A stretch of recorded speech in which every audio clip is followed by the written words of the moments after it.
Hi, and welcome back to my channel.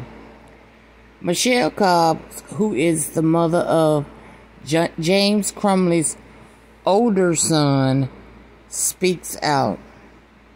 Under arrest. We are speaking to a Florida woman who says she knows them quite well. She is telling 7 Action News that the Crumbleys, along with their son Ethan, deserve maximum punishments for any and all of their roles in the tragedy at Oxford High School.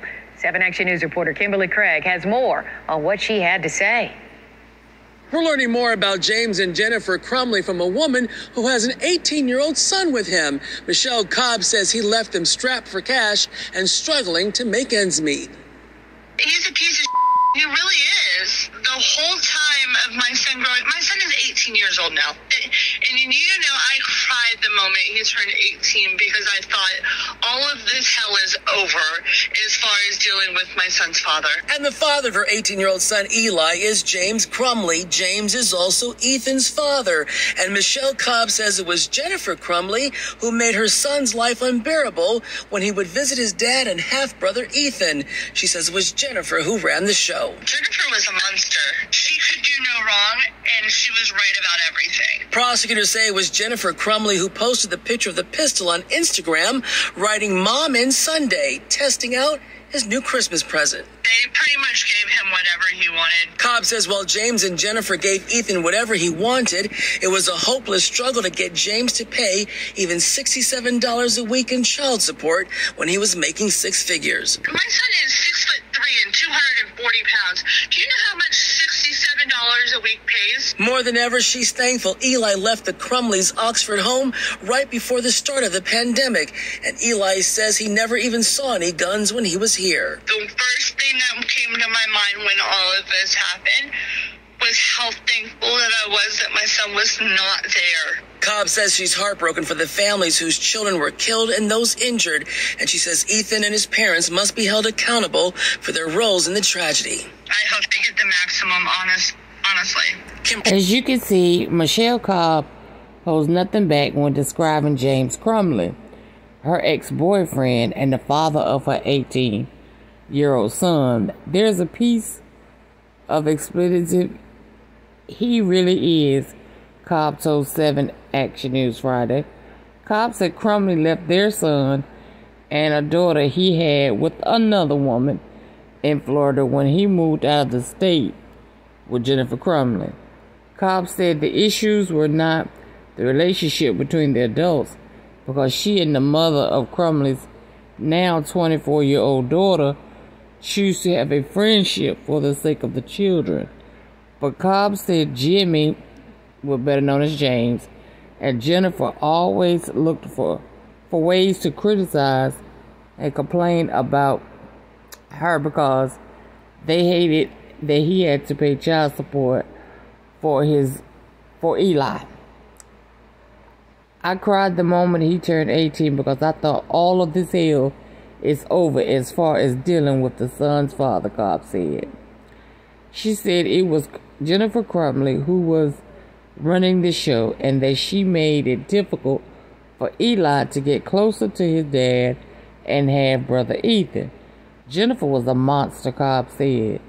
She could do no wrong and she was right about everything.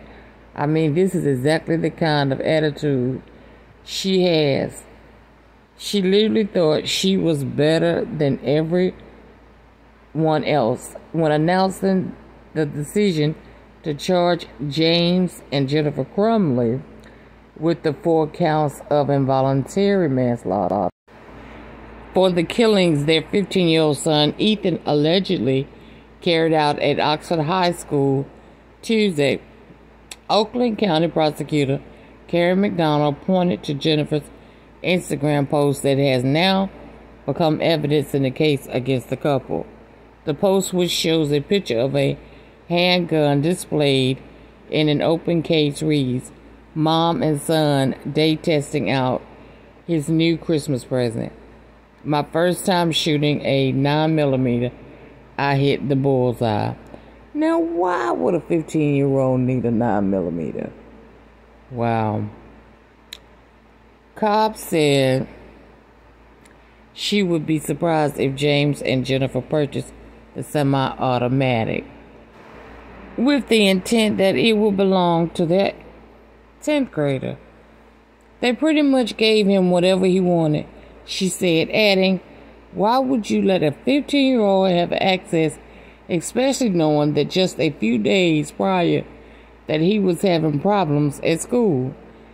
Cobb said while the Crumbleys were giving Ethan whatever Ethan wanted, it was a hopeless struggle to get James to pay $67 a week in child support when he was earning a 6-figure income. Cobb said Jennifer made it difficult for her son to spend time with his dad and Ethan, but she's thankful for her son's return to Florida. "The first thing that came to my mind when all of this happened was how thankful that I was my son wasn't there." Eli spent about 4 months visiting the Crumbleys there in their Oxford home before deciding to go back to live with his mother. Cobb said the heartbreaking for the families whose children were killed or injured, and said she and Ethan and his parents must be held accountable for their roles in the tragedy. "I hope they get the maximum. Honestly, all of them. They deserve it. They need to be held accountable for what the child did. They need to have a reality check." If you like this video, please hit like, share, subscribe, and I'll see you on the next one.